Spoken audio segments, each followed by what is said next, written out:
Welcome to the Dork Forest. Jackie and her pals will never bore us. Shameless confessions about our obsession will make us laugh and smile. So let's explore the Dork Forest and dork out for a while. Hi, Rangers. It's me, Jackie Kashian. Welcome to the Dork Forest. It's 2024. Let's do this. Here's the credits, of course. Mike Ruekberg sang that song at the beginning, and he wrote that song, and he sang it with Sarah Cohen, his wife, and he will sing the Mexican hat dance at the end of the program. Also, Patrick Brady, still putting this together. Video, audio, all of it. He's amazing. So, and Vilmos doing JackieKashianStore.com. Squarespace is doing the regular Jackie Kashian page, and I'm thinking of moving the Dork Forest and dorkforest.com away from WordPress because it's driving me nuts. But those are the credits. But if you go to JackieKashian.com, you can get Dork Forest merch. You can get my stand-up merch. You can get my stand-up CDs and DVDs, which you'd have to have devices for those. You can also see videos and find out any number of things. I have another podcast called The Jackie and Laurie Show, but the Dork Forest is the flagship. 18th year. We're doing it, you guys. You can go to my Bandcamp or my YouTube for extra content. Please donate, is what I'm saying. It's 2024, and I think we've been in this long enough. Why don't you guys, everybody send me $100? That's what I'd like you to do. You can PayPal me. There's links all over the pages. You can Venmo me at Jackie Kashian. You can find me at a stand-up show and hand me a sweaty wad of 20s. Do something. But I love doing the show. I would love to make some money, is what I'd like to do. In other news, I'm sure there's more things that I should talk about, but I can't think of them. But let's listen to who's going to dork out about something, because that's my favorite part. Thanks for listening, you guys. You're all great. Let's get into the show. We're doing it. Hello, Jackie Kashian here in my garage. Very nice. That's right. It's like 88 degrees here. And I'm with Jeff Cerulli, New York comic, new special called Live at the Bomb Shelter. It's going to be on Amazon and Apple and all these things. It's at Jeff Cerulli, I think, on the Instagram. Is that right, Jeff? Yeah, you got it right. Okay. So if I say we're doing it again, just hang up. Just hang up on me. And so your dorkdom, though, is so funny because I've had so many people who love a documentary and none of them like the same documentaries. Mm-hmm. Because there's enough documentaries out there that there are many episodes of the Dork Forest available. So you picked, I was like, just send me like 5 that you really liked. And you picked a couple of sports ones. Yeah. And some people pick a couple of murder ones. And so this is kind of interesting. This is fun that you pick sports ones. Is the I assume Hoop Dreams is a sports one. Yeah, I thought of it and I picked, because I kind of hate where the documentary world is now. And I did a doc. Are these ones older? These are kind of older that I sent you. I did a doc. I've done 2 docs. And the doc world, so I made a doc. The doc that I made with, Barry Rothbart, fellow comedian, he's out in LA. Yep. Yeah. So he's one of my best friends. Okay. You need to know that off the bat. That's one of my dorkdoms. Right. It's how great Barry is. Yes. Yeah. So we're longtime friends at that point, probably like 6-7 years. And we did a doc called Hungry together. That's the poster in the background right there with the hot dog. And it was just like a different world doing docs. We were filming this in like 2011, 12, and it came out in 2013. And it was Did you do it with your iPhones? That's what it was. That's how it was. But that's kind of was like starting to like, oh, you could just film with your iPhone. I mean, like Sean Baker, who's like my favorite director, did a film that was just the iPhone Tangerine. Like, it's just like, we've moved past that, but it's like the iPhone thing is so interesting. Like Steven Soderbergh, who not Steven Soderbergh. No, what's his name? Steven Soderbergh. Yeah, I'm saying it right. The guy who he is like a really successful director, and he will just do different shit. And then one of his movies was on an iPhone. Oh, like, yeah. It's just like, but he's using like kind of lenses on it. It's kind of misleading. It's not just like, and he has right. He's not just picking up his iPhone and going, all right, wait, actually turn around because the sun's behind me. I'm sure he's got gear. There's gear happening. Yeah. Yes, for sure. So what's changed? What do you think has changed in the documentary industry that makes you kind of go, Get off my lawn. Yeah. It was better when it started. So I gave you a few docs that were kind of like that. I think were big docs. They were kind of groundbreaking in some way, and they kind of meant something to me as just like a viewer. Okay. So, my issue with the doc world now. So when we did Hungry, it was a competitive eating doc. By the way, it wasn't on like something like Noble. Like that's not what I'm talking about. That it needs. No, like, there's a picture of a hot dog behind you. that documentaries need to be about something quote unquote important. It can be about whatever. But what I think that different about now. So when we did it in 2013, it was such a novelty. Nobody was like the general mainstream was not watching documentaries. There'd be like 2 that were popular a year, and that was it. And now, where like Netflix gets involved and it's like a big business, it kind of just fucking ruins it. And it's like a tale as old as time. And then now it's just like so many of the Netflix docs are just paint by number.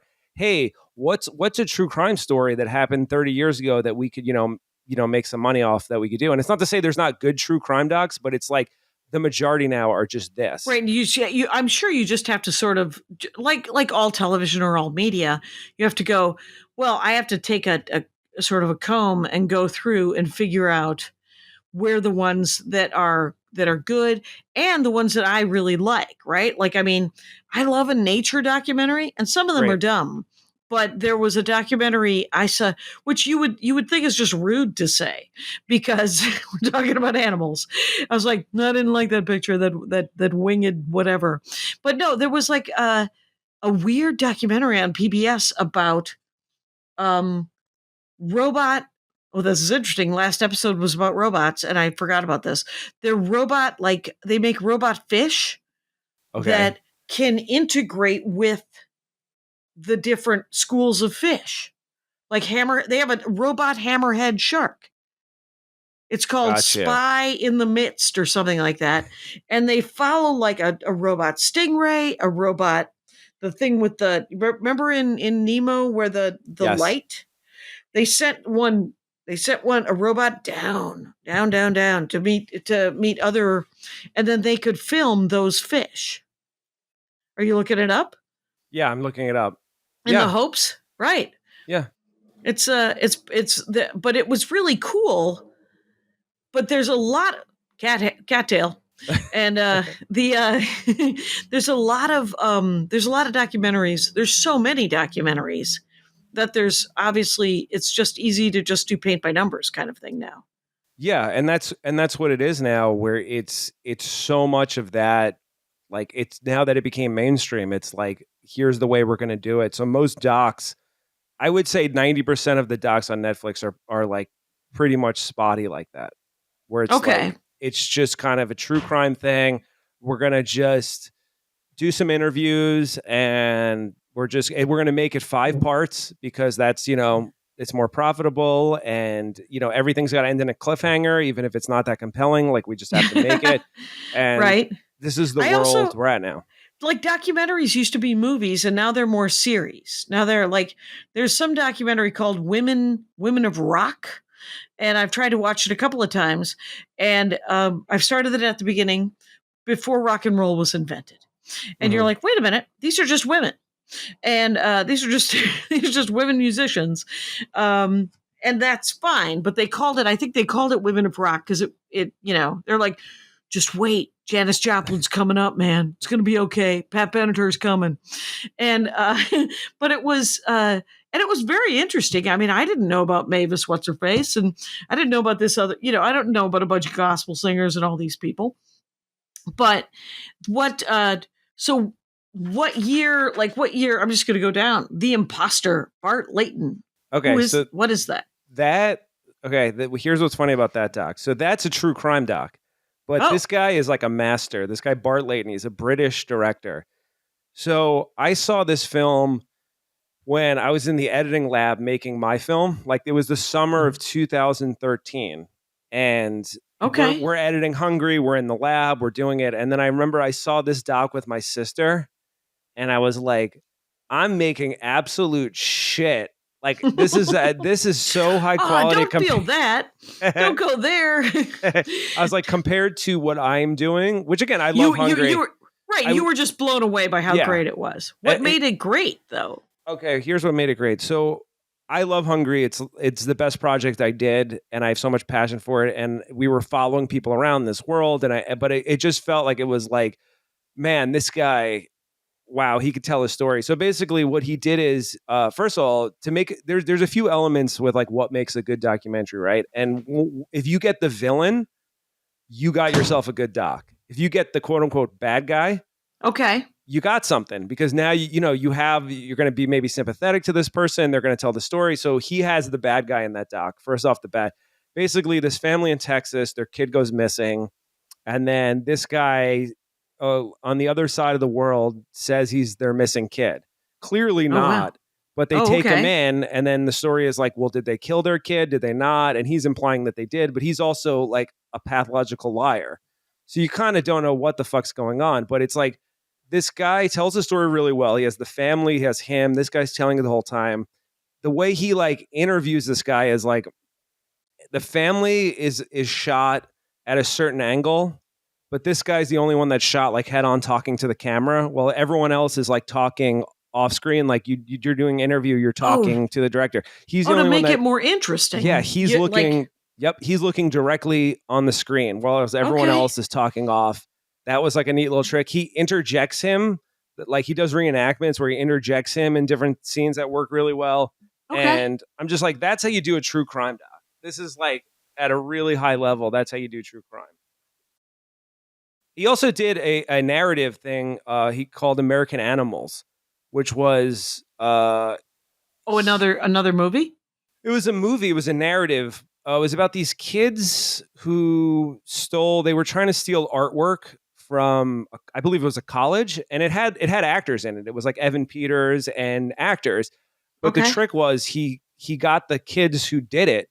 I'm saying kids, they were in their 20s, and he Right. interjects them into the movie. So the trailer doesn't have that. So you see the trailer, you think it's just a straightforward, like, oh, these kids were trying to steal like Rein- artwork. Barry Keegan, who's amazing actor, who's in Banshees and Shinneron and Killing of a Sacred Deer, he's in it. Like it the trick of the movie kind of is you don't know that. And then when you watch it, he actually like he'll put the like Evan Peters character in the same scene as the character he's playing, and they're like in a car together and they're talking, and that sounds like kind of cheesy, but Yeah. he just knows how to fucking do it, and he makes it Right. really compelling.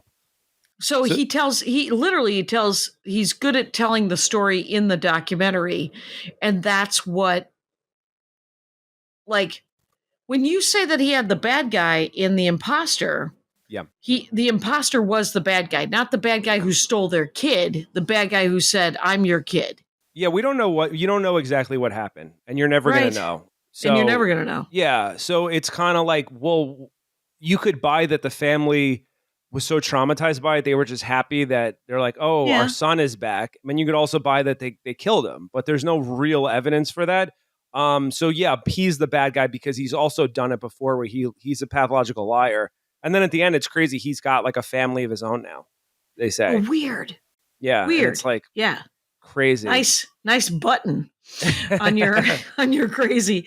I mean, the weird the But there's an are art those form your to it that's right been is lost. There's an art, okay. like that's one thing that's lost too. These Netflix docs are like a lot of just we're just going to tell the story, and it doesn't have an artistic flair. Whereas Right. like that's what I think is missing from the dark world. It's like the story should be told in a compelling way, and it's like I it's very like, informational now. the documentaries that I've seen. There was one creepy documentary I saw that I didn't know was a documentary until about 3/4 of the way through it, from the 90s. It was about three brothers who were on a farm, Hmm. and they all lived in a bus, and one of them dies, and they all share the same bed.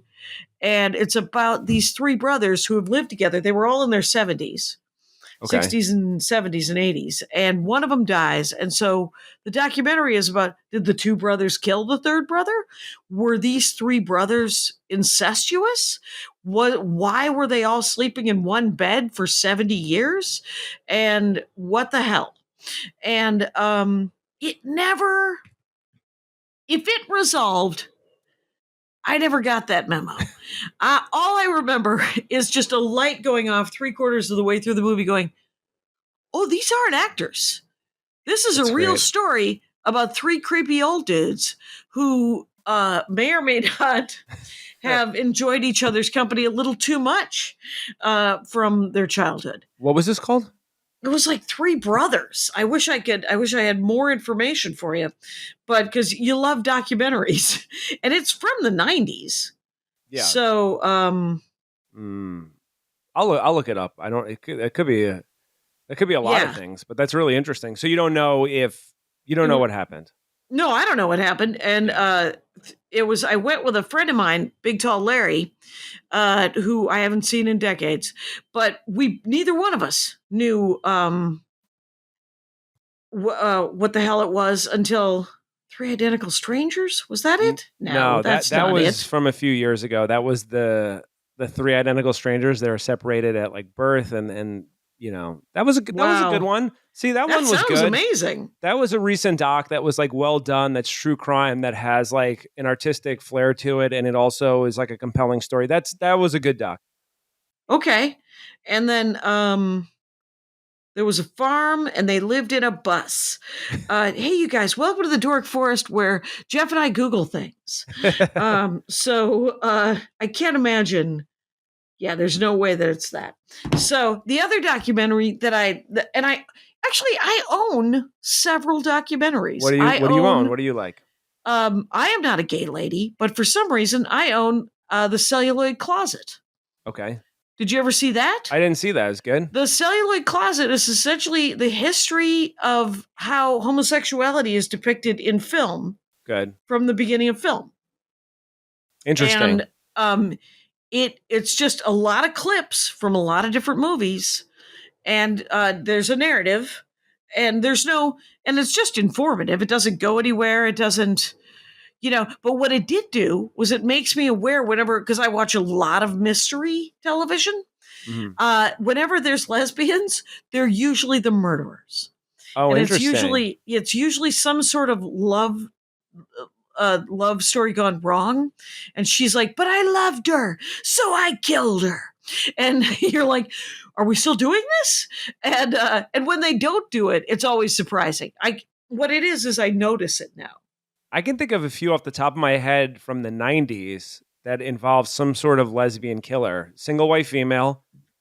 One. Do you remember Bound with Jennifer Tilly and I never saw it, but I remember that. That one, and this movie Mercy. That's three off the top of my head that were like real HBO. Like these were all on HBO, right? All the time. That's something else I could talk about. All like the movies when I was growing up, they were on HBO all the time that I watched. Just over and over and over again. Yeah. It was interesting what cable did. They like to show things just to make sure you saw Beastmaster. They just wanted to show it to you 26 times in a 2-week period. And it was Julian hard to turn Sands off movie? Eventually. I think so. I think that sounds, I can't remember. I think he just passed recently. I'm in the part of show business that doesn't know who anybody is. So what I'm excited to hear is, right. And then the other documentary I saw that I own is Dogtown and Z-Boys. Great, yeah. Which is a skateboarding documentary. Because I always wanted to skateboard, but I was unwilling. The one time I skateboarded, I broke my wrist. And so I was like, maybe that's a different life. And but I do like it it's funny about Dogtown and Z-Boys because they talked about how poor they were and how they lived in this crummy town in Southern California called Venice. But they were poor in the late 60s, early 70s in Los Angeles, where everyone had a camera with real film that they could shoot. And you were like, how poor are you? This doesn't sound poor. And but the footage was beautiful, and they tried to take that documentary and turn it into something real that didn't work out as well, I thought. I mean, I like it when they made a narrative of it. Yeah. They did. Yeah. They just made a regular movie out of it that ended up not being as good. Which there's that cat. He wants dinner. And he wants in.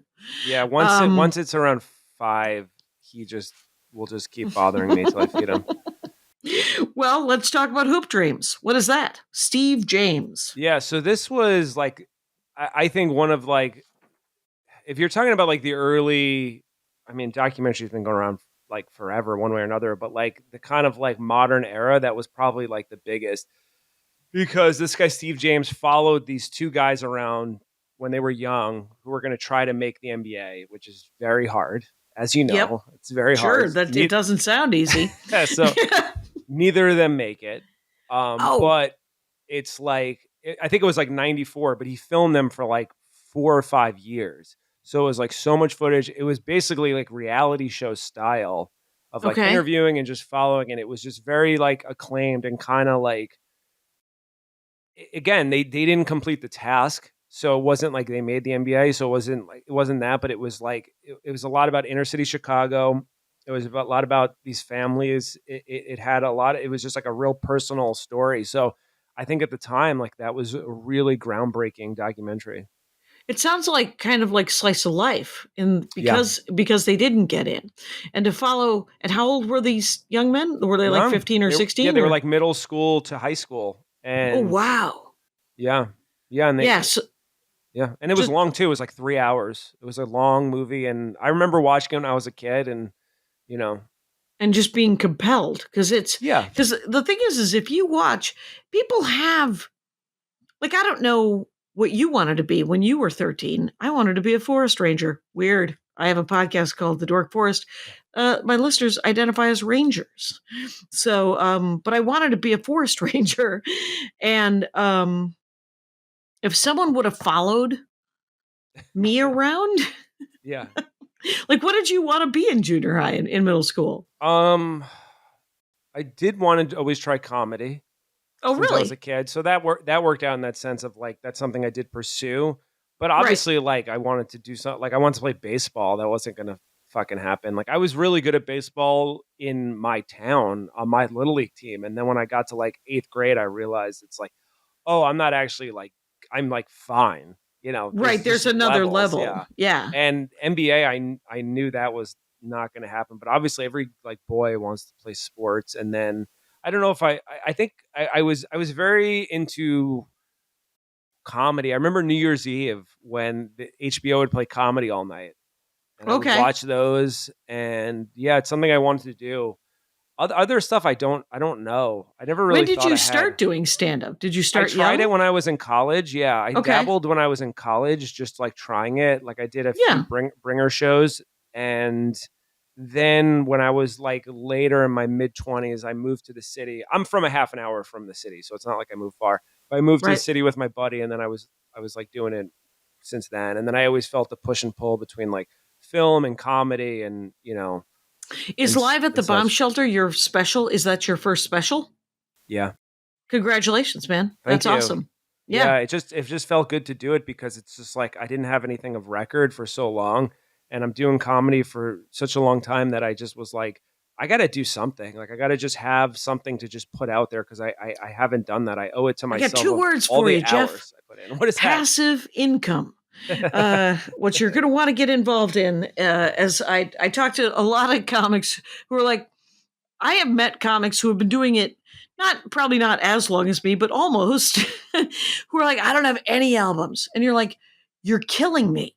Because you're just sort of leaving money on the table and you're never going to do those jokes again because eventually you get bored.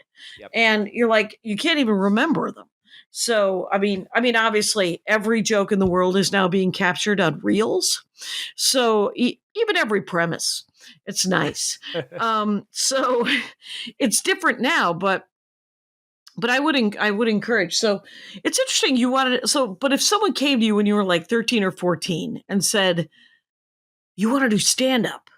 And granted, if someone points a camera at you and says, you want to do this thing, it does light a fire under you. I bet you that in Hoop Dreams, it made them play more basketball. It made them more interested. Like they wanted to play basketball, and I'm sure they were interested in getting into the NBA. But what did they end up doing? Does it say, or how were their grades? Aunt Jackie would like to know. How are their grades? Yeah, I know one of them got hurt and that really killed it for him. Right. And the other one kind of, I think he played like semi-pro in some leagues, but I don't know what they did. What's interesting is there was a follow-up. There was a documentary called Subject that came out recently that was all about people who were the subject of a documentary. It's that's kind of fascinating. it's more interesting in theory than the actual doc, because the actual doc itself is fine, but Good idea. It has the two guys from Hoop Dreams. It has the guy from like The Staircase, who was the guy who was accused of killing his wife. Do you know that story about The Staircase? No. HBO did a narrative where Colin Firth played him, but basically his first wife died.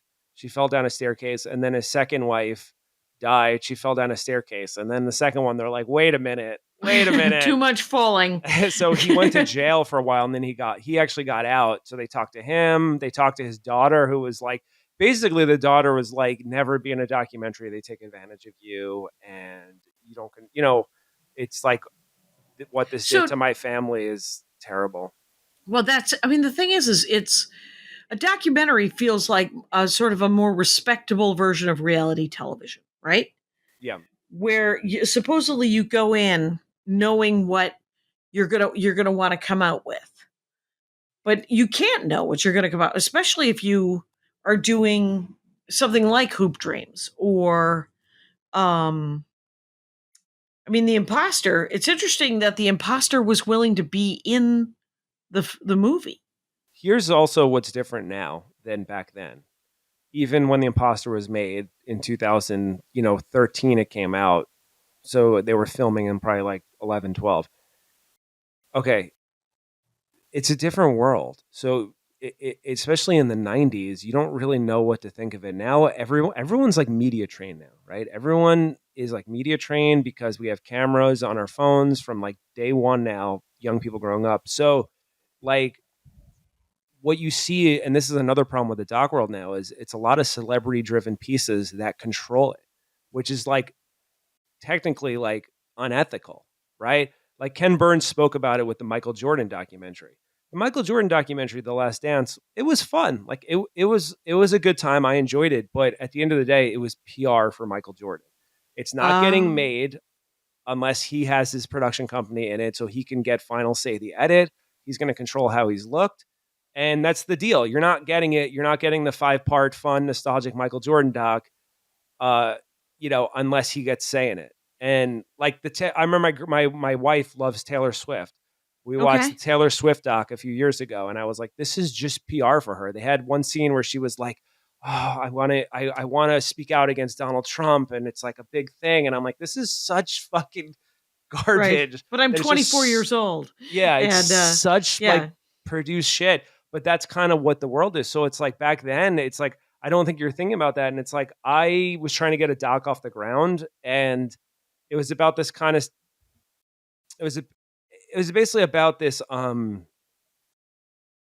this kind of scandal, like this pyramid scheme, and like athletes were involved. So I was talking to some people that got like ripped off by it. And their first thing was like, how much will I get paid for this? And it's like, I'm just one person now. Like, I don't have a production company involved. Like, so it's like people are just media savvy. It's just like, well, what am I going to get for it? Whereas people didn't ask that 10 years ago. It was just like, all right, you're making a doc. All right, I'm either going to do it or I'm going to not. But I feel like now everyone is like, what do I get? And the Subject documentary got into that a little bit. And some of it, like, I get it. If you're going to be in a doc and you're not going to have control over it, right. I get you want something for it. Like, I do get it. Right. There has to be. Right.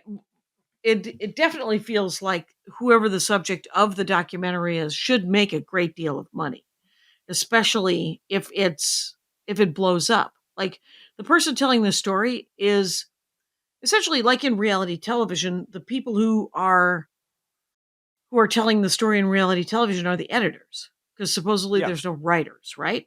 So in a documentary, if you're directing, the director and the editor are telling that story. The people who it's about are not telling the story.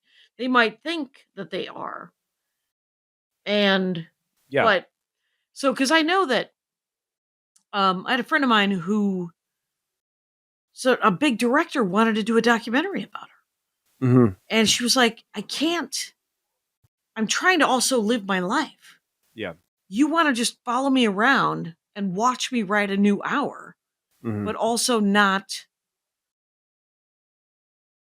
you're going to watch me not write 2 hours, right? I mean, the writing of a new hour of stand-up comedy means you've written 3 hours of stand-up comedy, and Yeah. 2 hours of it isn't good. And she's like, I'm not psyched that you are going to get that. And he's like, no, I would be super flattering. It would just all be because I love you so much. And she was like, yeah, this feels like more work than, and he's like, it'll be great PR. It'll be really, really good PR. And she's like, I don't care. I don't need, I mean, it's not that I don't need the PR. I probably do. I Mhm. just don't want, this seems more effort at this point. You know, like, I think that there's, like, Rodney Dangerfield, like, there's comedy documentaries. There's so many Yeah. comedy documentaries. And my favorite one was a weird, nobody made any money. And the What's guy that? who, it's called You Have to Kill, and it's on Amazon. And You have to kill? you make sure you kill her.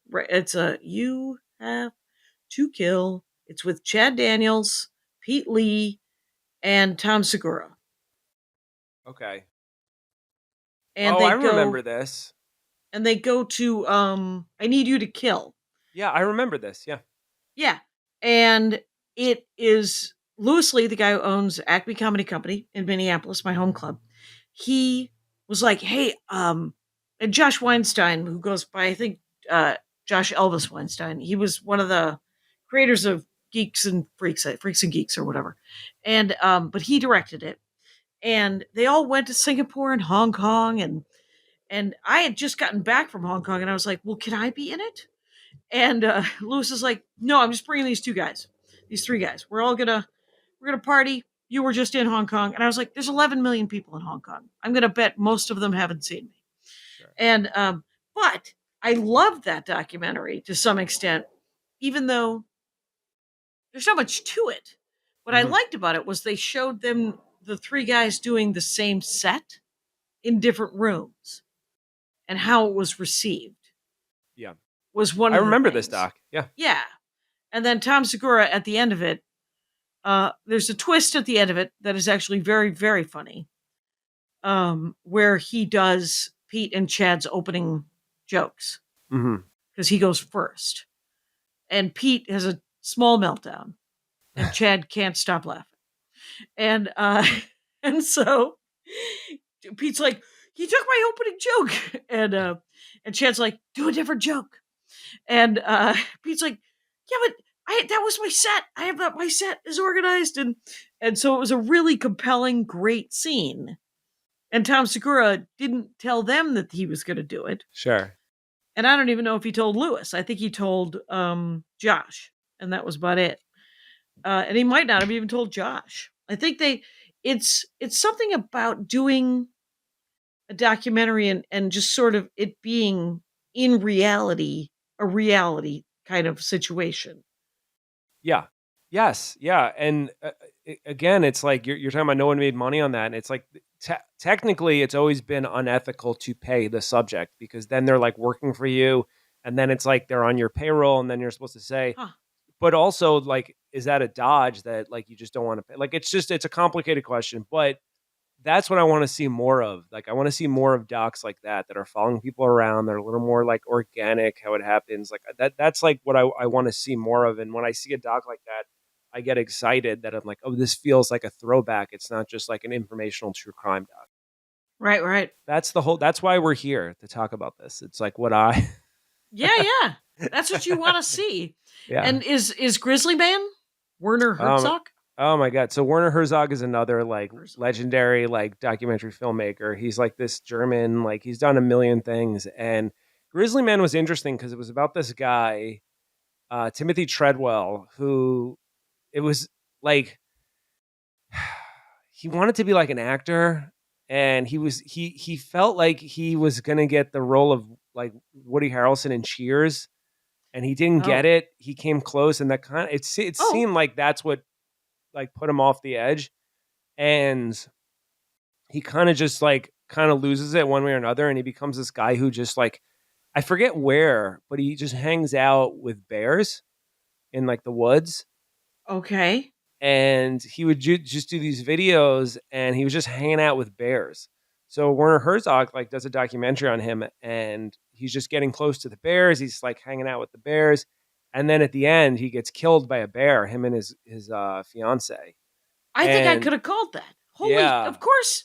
Wait, so is he literally hanging out with grizzly bears in like Alaska or wherever grizzly bears still live? yeah, he's not like super close to them, but he's like close enough. And then at the end, so I always had the theory where I was like, did he do it on purpose? My mind went to like, all right, man, this guy was hanging out with bears for like years. I felt like he kind of knew what he was doing, and I felt like he just kind of romanticized like, wouldn't it be great to Suicide by bear? die by bear? Yeah, and then his fiance died. And I remember the ending, spoiler alert, they don't show the footage because he would film everything. He would film all the stuff. But I believe they play the audio, which Oh God. the thing that's jarring about it is like we're all used to the screams in a horror movie. Yeah. And this is like different of like the woman screaming where it's like legitimately screaming for your life. It's fucking terrible. That always stuck with me. But it was like an interesting doc, and it was a good character study. And Werner Herzog How did is amazing. Werner Herzog get the rights, or were they in it together? Like he heard about it and he I was think like, "Can I be? Can I? I'll family. make a movie out of this." Yeah. And the guy's like, "I'm filming everything. You can have it all." I think the family like gave him Oh, the permission. family. Yeah. Wow. Yeah. And Werner Herzog was so famous at that. Like once you get a resume and you've, done this and that, like people will talk to you. Me, no one will Right. talk to, but Werner Herzog people will talk to. I am a very well kept secret in show business. So looking forward to. What about American movie? Chris Smith. Chris Smith. Okay. So this is another doc that I gave you just of something that meant something to me. And this was a doc that came out in the mid 90s. And this Chris Smith's gone on to do a lot of things. Right. But he was filming this guy in Wisconsin who was trying to make a movie. And he was trying to make a horror movie, and he kind of can't get out of his own way. And eventually he makes the short film, and it kind of just like, it's real slice of life. Like this guy's kind of incompetent, but you kind of root for him. And he's trying to make a horror movie. He's got this guy, Mike, as a sidekick who's kind of a character. And Okay. and you just kind of, again, it's like the Hoop Dream style of just you're just following these people along, and he's trying so hard, but he's just kind of incompetent. And eventually, yeah, he makes his short movie. Okay. So he makes the movie, and I feel like there were a couple of documentaries that came out of Wisconsin. There was some guy who was accused of murder and who might not have done it. And there was a weird documentary series on that. Hmm. But that felt kind of contrived. American movie sounds familiar as well. Probably like 97 this came out, 90, probably 97. Late 90s. Yeah. Yeah. Um well that and he ended up making his movie, but it never went anywhere to some extent just because it was just okay, or Yeah, I don't know. It was like schlocky, like low budget horror movie. Like that's not, okay. it's not going to really Right. go anywhere. Right. But the town came together at the end. They watched it, and he accomplished his Okay. goal. Yeah. Yeah, That's kind of cool. yeah. It's what made you like documentaries in the beginning? Interesting. just This is yeah. the thing. It was interesting. Like when I'm a kid, when I'm younger, and it's the '90s. Like it's a novelty. I would watch them with my sister. My sister's 6 years older than me, and we Right. would just like.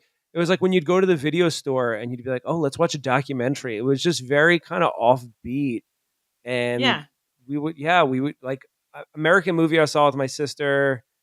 Hoop Dreams, no, but I remember that I saw with my sister, and yeah, just like watching these, and like, I mean, you know how it Okay. used to be. I remember Blair Witch, how that was marketed, and it was like, oh, is that a documentary? It was just like Right. like It's you can't not. fool people. You Okay. can't fool people like that now. But in 1999, you just all you had to say is like, we found this footage, and it's like, oh, what is this? And it looked like Right. kind of believable, and it was scratchy footage, and it was like, It had some realism. yeah. Yeah. Because it was all bouncing up and down. Hmm. Um, what was now? I just to before we talk about your other dorkdom, and I think we have time. It's unless you want to talk about other docs, but I do want to know about the hot dog eating, the one Yeah. you did. That was the one I did 2 documentaries. I did one called Tasteless on an old joke book that this woman wrote that like it was popular in the 80s. And it's just interviews. I just interviewed some comics and that came out like 5 years ago. Who was And it? it was called Tasteless. It I was do you remember Truly Tasteless Jokes? It was like a Yeah. joke book from the 80s. Yeah. So this woman, Ashton Applewhite, wrote it. So we interviewed her and it was when it Wow. wasn't Who You Think. And we tried to talk about comedy, where it's gone, and like I just didn't want it to be a like, why can't we say the things we used to be able to say documentary? I wanted to like have some smart people in it and have like an interesting discussion about like things have changed, but you can still do comedy, but you know, it's always changing, but it's, you know, why are we saying, you know, why are you doing it? Like, And you know, when did Tasteless come out? 2017. Okay. Okay. So after, when the after the narrative had started about cancel culture Yeah. and they're like, "Oh, you can't say anything anymore, man."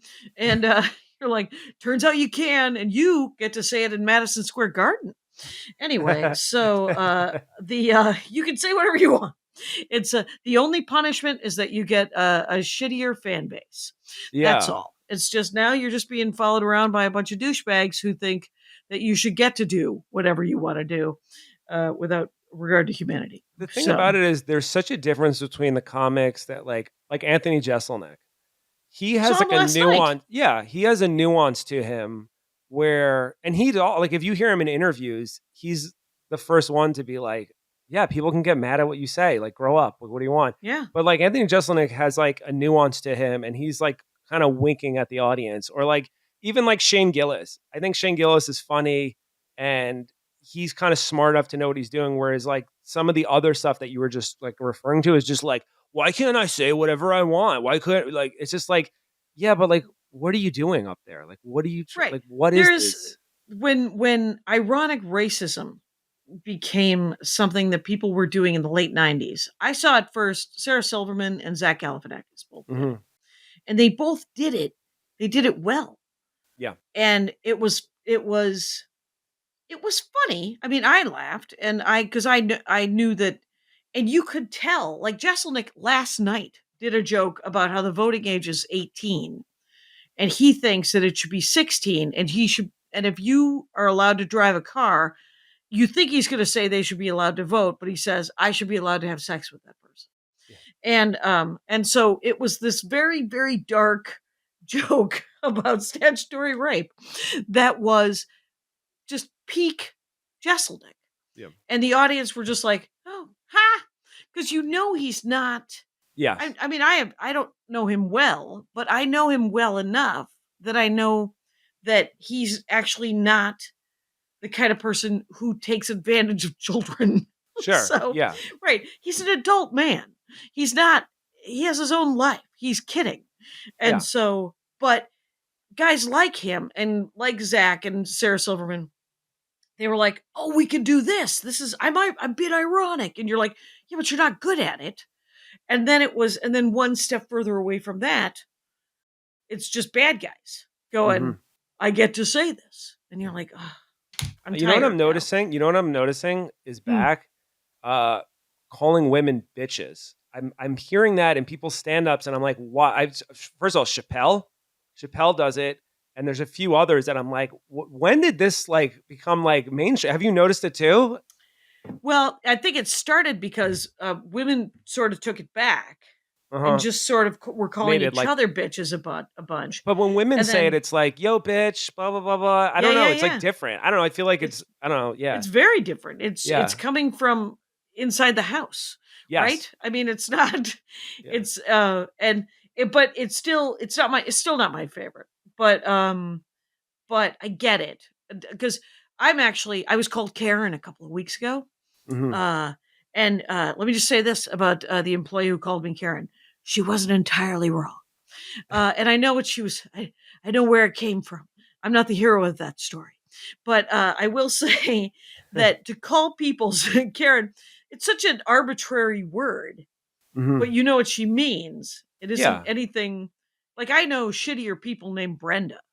You know, like Yeah. I know, like I've met a Colleen that you could bury headfirst in the sand, and I'd be all right with that. But so the fact that Karen got turned into this pejorative just noun, Mhm. and it reminded me that I don't, when I insult people, and I try desperately not to, Jeff, I try to pause before I snap because I do stand up comedy and I've done it for a long time. And if I'm going to hurt your feelings, I'm genuinely going to hurt your feelings. It isn't okay. It's this actually, I'm good at it. It's not fair. So I try to pause and go, don't. But I'm not going to call you a name. But if I do say something horrible, I'm going to say something so enormously specific. I'm not going to call you the N word. I'm not going to make fun of your race or religion or how tall you are or how fat you are. I'm literally going to hurt your feelings. Yeah. And it's not okay. But Karen, that's just shitty writing. So, as far as I'm concerned, and so I would prefer that she did just said, well, get out of here, jackass, because you're being a jackass, or a stronger word. But Karen, you can get away with saying it because, I mean, and literally, she called me Karen, and I I stepped back and I was like, well, I think that's my cue to ask for the manager. And then, which again, not the hero of the story. And then she invoked the other power that you have when you're in retail, which is to say, I'll go get her and then never return. So good Ah. for her. Good for her. Uh, I call everyone maniac, and okay. I call everyone a maniac. I like the term maniac. It can be used both ways. I have friends Yeah. that I can use it in a loving way, like, dude, you're a maniac, just like they're kind of too much, and also like you're kind of just insane. You're a maniac. So I was in the supermarket today. Kind of reminds me of your story, and I was getting a few things, and there was an older woman who I was waiting at the point where you wait, and there was only one register open, but there was someone there she couldn't see, and she was like going nuts on me. She was like, "Come on!" She was just like going nuts, go, and she's like, "You got it," blah blah blah blah blah. And then I go, "No, there's someone there," and she's like, "No," and then I walk over and I see there's someone there, and I go, "Yeah, there's someone there," and then she's still like saying stuff, and I go, "Yo, you're being a fucking maniac about this." And then she flew off the handle to me, and I was like, "Yeah, you're going like you're being insane about this." There was someone there. She's like, "Well, I got to go to work," and then she goes, "This is why I work with animals because they're much nicer than people." And I'm like, "Cause I called You you a were fucking mean to me. yeah." I'm like, "You started it," and then. I'll tell you what didn't land. So then they opened up another register and we're both checking out at the same time. And this didn't land. I said this as a joke. Mm-hmm. She was like still saying stuff, and I say to the guy, I go, you got to kick this woman out, get her out of here, like this is a joke. And then I think the guy took me seriously, Right, and she was like, right. don't fuck with me. And I was like, all right, that's one of those things in my head, it's clearly a joke. I don't want her to get kicked out, but I'm like, get her out, look at the way she's talking. And she's like, don't fuck with me. And then I'm like, oh, nobody knows I'm joking except me. And then I just left. But Right. I wasn't serious, like, but I'm I like, like she that flew you were off in the an handle. actual public situation, but because Jeff Cerulli is a stand-up comic, ladies and gentlemen, he's I was like, I was just riffing in the end. I'm just trying to lighten the mood. my second miss there. One other time was with my wife where I accused her to the woman of stealing something. And my wife was so mad when she got out, and she's like, "Why'd you do that?" I'm like, "Don't get it." I don't know. I thought it would be funny, and she goes, "No, she really thought I was stealing stuff." Yes. And I was like, "Oh no, I thought she knew I was joking." She's like, "No, she didn't." And I was like, "I don't know." And then I was like, "All right, yeah, that was." I was threatened and then eventually sued by a heckler several Wait, years really? ago. Yeah, it was Why? a disaster of a story. Too long. We only have 15 minutes left, and this is supposedly about you, Jeff Cerulli. By the way, who has it's Cerulli, and it's and Jeff is with a J, Jeff, and that's his Instagram. He has a new special live at the bomb shelter. It's on Amazon, Apple, all the streaming stuff. Get out there, give it a shot. And was it sued for defamation or some bullshit like that? Like I hurt his feelings was part of it, PTSD. Ugh. And the other one was he said that I grabbed his balls. Okay. Here's what was happening. He's about 6 inches or so taller than me. And he was backing me up against a wall next to my merch. and I put up my hands, and he walked into it, and I essentially pushed him, right? As soon as I touched him, I knew red card, right? And so I took myself off. But he kept saying, "You grabbed my balls." And I tried to lighten the mood, which was Okay. not possible, Yeah. by saying, "I did not, but if I had, look what you're wearing." And he was wearing a Uh, suit. So I thought it was obvious that that was a joke. yeah. That cost me 11 grand. Oh my Anyway, god, because of so because of lawyer fees. and settlement. God, sorry about It that. was a That's lot. terrible. Yeah. And he Oh, it was a heckled nightmare. you. He started this. Oh, it was a destination heckle. They didn't even him. It was his partner was wearing a Trump hat. They didn't. I'm not even. I wasn't even political at the Yeah. time, and she just wanted to heckle me from the front row for the whole time. And so she whisper heckled me. You ever been whisper heckled where no one else Yeah. could hear it? Yeah. And so I'm like, I look like, you know what I look like? A maniac. Um, the other thing here's the other thing I do call people a magoo. I'll Magoo, say, yeah. "Hey, Whitey Magoo, keep it together," or I'll say, "You're being a smarty Magoo." That's what I just posted. How my sister got to be in Barron's because she's a smarty Magoo. Yeah. Anyway, we have so gone off, but but these are, I mean, the idea of a documentary going forward. So wait, so what was Hungry about? That was my original question 10 Competitive minutes ago. eating. It was about competitive eating, and it was the year Kobayashi, the most famous eater at the time, the Japanese guy, Oh yeah, yeah. went to Nathan's hot dog eating contest on the 4th of July, and he got arrested. And I was always enamored by the contest. I always thought the spectacle of it was so interesting that it's like, Right. I mean, you know the saying, like a hat on a hat. It's like it's not a hat and a hat because they have the eating, which is ridiculous, right? Like it's this ridiculous thing, but then the hosts take it seriously. They can't make fun of it because then it's a hat and Right. a hat. So they're taking Right. it seriously. So I'm like, there's the balance there. It's just so interesting. So we dove in when he got arrested. We're like, we have to do something on this. Let's see. We had no idea how it would end. We're like, let's just talk to Did as they many people as film we it? can. So yeah, we started filming Kobayashi. We got some other eaters involved. There was a controversy where the owners of Major League Eating, the sport, didn't want Barry and myself to talk to any of their eaters, and that so we had that angle. And then we were Major eating League ourselves. Eating. We were doing competitive eating contests because we thought it would be compelling as two outsiders trying it, and then none of that made it into the film because we were just like, well, we have the characters here. We don't people know competitive eating is hard. You don't need us fucking noobs to be like, oh wow, I didn't know it was so hard. These guys are struggling. So we did a few hot dog eating contests and other stuff, and it was just a really good experience. And that, I kind of that is what I kind of want to do again when I figure out whatever the next thing is. Tasteless was just interviews. It was, I stand by it. I like it, but I Yeah. want to do something like that again, following people around, compelling story, make it look good. Right. What would you ever do? Let's see. It was sort of documentary, or it was shot as a documentary. Um, it was called, I thought it was called A Day in the Life of a Mexican documentary. And A Day in the Life of a Mexican, nope.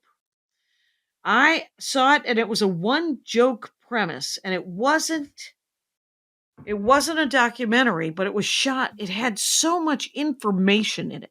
it was called It A was Day in the Life of a narrative. Mexican. Yeah. But it might be called that, but what it was is about a day where everyone of Mexican ancestry disappears from California. Okay. And the one joke is, of course, replayed over and over and over again because of the sheer enormity of the effect of the Mexican community on the income and economy of California. Just like strollers rolling into the street and Okay. nobody washing cars and this type of thing. But then as as the movie went on, because it was this sort of one joke premise, there's one Mexican woman who's left, and there is a spoiler thing on the end of it, so I won't tell you if we ever find out the actual name of the movie. Um, but because she's left and she's like, why wasn't I taken? So she's interviewed by everybody. Why wasn't she taken? And the documentary part of it was to create this very simple narrative of something that was just sort of absurdist. Yeah. And then using like talking head news, essentially the news narrative about it. And then eventually, as the movie goes on, more and more numbers show up on the screen. It's just like the income of California. California is like the fourth biggest economy in the world. Mexican contribution to that is something like 78%. And it just like the nut, and it just sped up, and it was really beautiful the way they did Yeah. it. And nobody cared about that movie, by the way. I saw it with 100 other people, and I think it went right to DVD. But it was also from the early 2000s. I think 2005 or 2006. I think, and it was such an interesting sort of melding of documentary and narrative, which I think is a really. Would you ever want to do something like that? Yeah. Have you, are Well, there other examples of that? I don't even sure. know. I guess like the American Animals one that I talked about that mixes narrative and documentary. Like there's ways to blur it. It's just very challenging. But like if you could do something interesting that way, Errol Morris did one called Wormwood that was kind of a little like that. He was obviously another very like famous one. Okay. That like sometimes you've seen actors. Sometimes like docs can get away with like if they have like legit like reenactments are one thing, but they'll have like reenactments with actors. Like he did Wormwood, which like it was on I think Netflix a few years ago. It was pretty solid, but he would have like actors like recreating scenes and doing stuff like that. And like you don't Yeah. really see that too often. It's hard to pull off in a way that's not like cheesy. Right. It looks pretty cheesy. There's a sort of historical food shows that do that. That Sure. stick like a guy in a pair of overalls and some woman in a giant dress, and they're like, "Here, try to build a fire and slaughter a pig." And it is. I mean, I'm fascinated, but we didn't need the outfits. but um, but I like the idea of mixing those two things, just because other like because music documentaries are usually end up being like sometimes those can end up being big ads for whoever, like the Taylor Swift one, like the Rolling Stones was famously done by Scorsese, didn't Scorsese he? did the Rolling Stones. Yeah, and you're just like, it's just a love letter Yeah. to Fran Lebowitz every time, you know. It's he's like, I think she's great. We're gonna talk more to her about her God, opinions, he loves and her. you're like, he loves her. I think she's hilarious. Wouldn't invite her to the house. She sounds like a bit of a pill. Yeah. But I do love. I think she's hilarious. And maybe when the cameras aren't pointed at her. Um, did you ever see the documentary with about Madonna that Truth had or Warren Dare? Beatty? Yeah. Truth or Dare. Yeah, that was an interesting one. The Metallica one was interesting. Truth or Dare was interesting. Like those were kind of like offbeat. Like that wasn't that it felt like it had something in it that you'd want to see that wasn't just like this band's so awesome. Right. It didn't feel so much like it. It feels like it was a love letter, but it was a love letter to someone who's genuinely flawed. Yeah. Is what Truth or Dare felt like to me, because I liked Madonna. I was at age appropriate for it, but there was a line in it where Warren Beatty, like the director, says they were fighting, and the AD or somebody goes, "Do you want us to turn the cameras off?" And Warren Beatty goes, "Don't be ridiculous. She doesn't want you to turn the cameras off." And I was like, "Ooh, sick burn." So, I remember there's scenes with her dad. oh yeah, Yeah, I remember that one. That was good. Did you watch the Shandling documentary? no, is that great? Excellent. Yeah, it was Okay. the guy. So it's funny, like the Nirvana documentary. I'm going to mix comedy and music here. The Nirvana documentary that came out maybe like 10 years ago was really good, and it was edited in such like a specific like way. This like really like high quality like mixing of like notes and footage, and it was just edited in such like a amazing way. And then I saw the Gary Shandling one maybe like 5 years ago. And I was like, this really reminds me of the Nirvana one. This is just has like the same feel. It was the same fucking editor.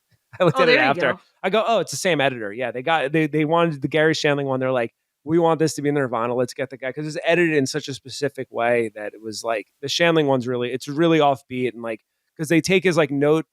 They take like his notes, like it was called like I think the Zen Diaries of Gary Shandling. So they take like his Okay. diary entries, his journal, his words, and they kind of edit it in a way of like old clips and like it's just the Nirvana one. I forget what it was called now. It was the one that came out in 2015 or whatever. Was Okay. very similar. They're both excellent. Yeah, I would probably watch that. My mother-in-law is watching comedy specials 4 to 6 hours a day.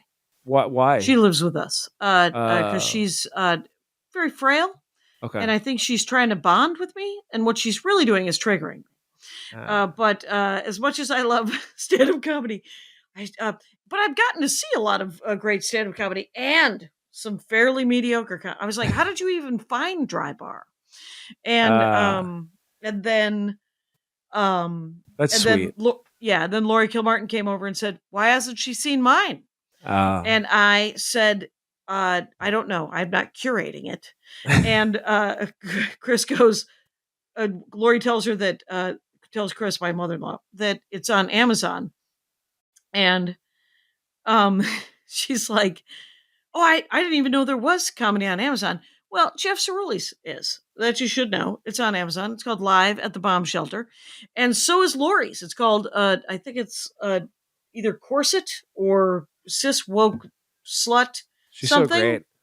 And she's an amazing, amazing comic. I remember when I And used to see it at New York Comedy Club watching Mhm. Lori in like 2005. I remember that Right. place was a fucking zoo back then. It was terrible. Now it's like it got bought out like 6 years ago. It's now one of the better clubs in the city. But back Right. before, it was the old owner, and it wasn't It run was just a that well. mess. Yeah. So Yeah. you It do you was a remember little, it? yeah, yeah. I have a good Gaffigan story if you'd like it. Because he came and did it. Let's hear it. Okay, so I would watch Lori Kilmartin. This is like '05. So it was the guys that were doing on Saturday night were like Lori Kilmartin, Andrew Kennedy, Russ Maneve, Buddy Bolton. You remember Buddy Bolton? Never Uh, met him. Okay. Okay. So Local it was guy. like this Yep. era. So Gaffigan was still doing it, but this was kind of the end of him doing it. He's Right. done. So it was the guy who managed on Saturday nights. I would work there. He would throw me up. Right. And he wasn't supposed to, but he liked me. And a year later, he's like doing real estate. And that's just kind of how it goes. You get someone who likes you in the business and then they move on to something else. Yeah. So he would throw me up on Saturday nights. And this crowd is particularly rowdy this Saturday nights. New York Comedy Club, it's rowdy. I'm like a year into comedy, so I can't handle rowdy crowds really well. So Right. I'm on stage, I'm kind of struggling. And then this girl basically sexually harasses me, is like, take it off, which is something Okay. that a guy would do to a girl, but Right. I'm Right. getting it done. And then all the women are like, take it off. And I can't handle it. Like I can handle it now. Like I would be funny about it, Right. but I'm like a year in comedy. So I'm like fumbling and whatever. And then I get, Embarrassed and going, yeah, wait, I'm do like, you, can I just tell my should jokes, I? please? Can I Please. just tell my jokes, please? Which always works. Uh, And I get off stage and Gaffigan goes, does this happen to you every show? You're going to get laid, man. And then he goes up, first line he goes, I'm so happy to be here performing for you morons. And that was kind of it for him there. He probably did another few months and then he was like, doing theaters or whatever. But it was like the end of him doing the shitty rooms around the city. What I love about Gaffigan and Lori is the willingness to do any shitty room. Yeah. Sometimes she'll call me and I'm like, where are you going? She's like, I was driving an hour and a half to make $100. And I was like, why? She's like, well, they'll give me 30. And I'm Yeah. like, I wish I were you, and I'm glad I'm not. How about that? Yeah. And then, but she does light a fire under me. So someone should do a documentary about Lori Kilmartin. That's what I say. Though I think they did a little bit with her dead dad stuff, the 45 Mhm. jokes about my dead dad. I think there's a documentary part to it Yeah. about her within her stand up where they interview like Patton, because there were people who she live tweeted her dad's death and it had never been done. And Twitter was relatively new. And Yes. She ended up getting like a boat ton of followers, and it was very sad. She's still sad about it.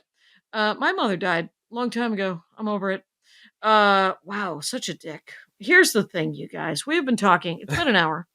Jeff Cerulli is a great It's a comic. lot. It's a lot. I It's get a it. lot. I'm sorry your mom passed. Well, that's very nice. My dad is hard on moms. Both of them are dead. But he still lives. And Okay. so he's plugging along. And you seem like a very nice man. Jeff and I, we've met in person, but I can't, it's been a while. Yeah. So you guys find him, tell him what a good person he is, but laugh at his jokes because it's live at the bomb shelter on Amazon and Apple and all the streamers. Jeff Cerulli, JeffCerulli. Thank you so much for doing the Dork Forest. This was actually fascinating, so I appreciate it. Thank you for having me on and complaining about docs and loving them, but also wishing they were overall in a better spot. And yet there's gems out there. Rangers, you know the rules out there. Take care of each other. Well, how was the show? Well, it was super fun.